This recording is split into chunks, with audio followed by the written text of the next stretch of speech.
Hello everyone, কেমন আছো সবাই? অনেক দিন ধরেই ঠিকভাবে ভিডিও আপলোড করা হচ্ছিল না, একটু অন্য ব্যাপার নিয়ে ব্যস্ত ছিলাম। তো আজকে একটা খাজা বা গজার ভিডিও নিয়ে আমি হাজির হয়েছি। বাড়িতেই কি করে মিষ্টির দোকানের মতো খাজা বা গজা বানানো যায়, আর সবচাইতে বড় ব্যাপার হচ্ছে আমি এটা বানাবো গমের আটা দিয়ে। খালি একটা বড় পাত্র নিয়েছি, তাতে আমি দিয়েছি গমের আটা 2 কাপ, আর তার মধ্যে আমি সাদা তিলের ব্যবহার করেছি। সাদা তিলের পরিমাণটা 2 টেবিল চামচ ছিল, তাতে দিয়েছি 3 টেবিল চামচ ঘি আর দিয়েছি সামান্য লবণ। তারপর আমি খুব ভালো করে আটাটার মধ্যে ময়ান দিয়ে দেব। এই যে ময়ান দেওয়ার পারফেক্ট উপায় হচ্ছে আমাদেরকে আটাটা মুঠো করে ধরতে হবে, আর আলতো হাতে একটু চাপ দিলে ভেঙে যাবে, তাহলে বুঝতে হবে যে আটাটাই খুব সুন্দর করে ময়ান দেওয়া হয়েছে। আর রুম টেম্পারেচারের জল দিয়ে আমি খুব ভালো করে আটাটা মেখে নেব। খুব নরমও করতে হবে না, আর খুব কড়া করেও মাখতে হবে না। এখানে আমার আটাটা খুব সুন্দর করে মাখা হয়েছে। এবার আমি 10 মিনিট ঢেকে রেখে দেব। এবার চলো, আমি এটার নাম বলতে পারবো না যে এটাকে কি বলা হয়, কিন্তু আটা আর ঘি দিয়ে আমি একটা বাটারের মতো তৈরি করব, আর এটা দিয়েই খাজা বা গজার যে লেয়ারটা আছে সেটা খুবই সুন্দর আসবে। তোমরা দেখতে থাকো লাস্ট অবধি, আশা করছি তোমাদের ভালো লাগবে। আর যদি তোমাদের ভালো লাগে তাহলে প্লিজ আমার চ্যানেলটাকে সাবস্ক্রাইব করো, আর বেল আইকনটাকে প্রেস করতে ভুলো না। এবার আমি চিনির শিরাটা বানিয়ে নেব। চিনির শিরা বানানোর জন্য আমি এখানে 1 কাপ চিনি আর 1 কাপ জল ব্যবহার করেছি। অত বেশি চিটচিটে বানাবো না, কারণ চিটচিটে হলে ওপরে লেগে যাবে বেশি পরিমাণে নিচে, আর ভেতরে চিনির শিরাটা প্রবেশ করবে না। এবার আমার যখন চিনির শিরাটা একটা তার আমি দেখতে পেয়েছিলাম, তখন এখানে আমি একটু লেবুর রস আর একটু অরেঞ্জ ফুড কালার দিয়ে নামিয়ে নিয়েছিলাম।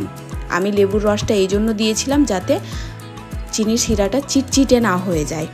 এবার চিনির শিরাটাকে একদিকে আমি হালকা ঠান্ডা হওয়ার জন্য রেখে দিয়েছি। এবার আমি খাজা বা গজা বানানোর জন্য লেচি কেটে নেব। আমি এখানে 60টে লেচি কেটেছিলাম। তারপর তোমরা চাইলে আরও বেশি করতে পারো, কিন্তু আমি এখানে 60টে বানিয়েছিলাম।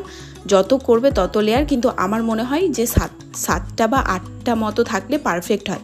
এবার আমি রুটিগুলো বেলে নেব। মাঝারি সাইজ করে রুটিগুলোকে আমি খুব সুন্দর করে বেলে বেলে রেখে নেব।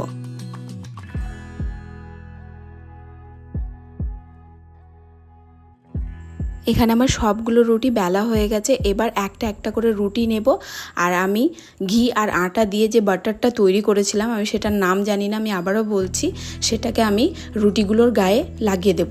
এবার একটার পর একটা রেখে সেম প্রসেস আমি ফলো করব।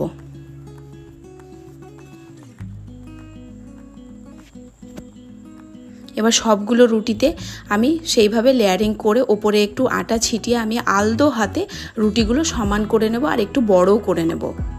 খুব আলতো হাতে এই কাজটা করতে হবে, নইলে রুটিগুলো অনেক সময় একটার সাথে একটা খুব করে লেগে যায়, আর অনেক সময় ছুটতে চায় না, সেই জন্য খুব আলতো হাতে কাজটা করতে হবে। এবার আমি রুটিটাকে মুড়ে নেব, আর লাস্টে আমি জল লাগিয়ে এটাকে মুড়ে দেব যাতে না ছুটে আসে, আর জল লাগিয়ে দিলে রুটিটা কখনোই ছুটে আসে না। এবার আমি চাকু দিয়ে কেটে আমি নিজের মতো সাইজ দিয়ে দেব। তোমরা চাইলে তোমাদের মতো সাইজ করতে পারো, বড় ছোট তোমাদের ইচ্ছে। আমি আমার মতো রেখেছি, আমি মাঝারি সাইজেরটা করেছিলাম, আর একটু হাত দিয়ে আমি লম্বা করে নেব। তোমরা চাইলে আর একটু পাতলা করে বেলেও নিতে পারো।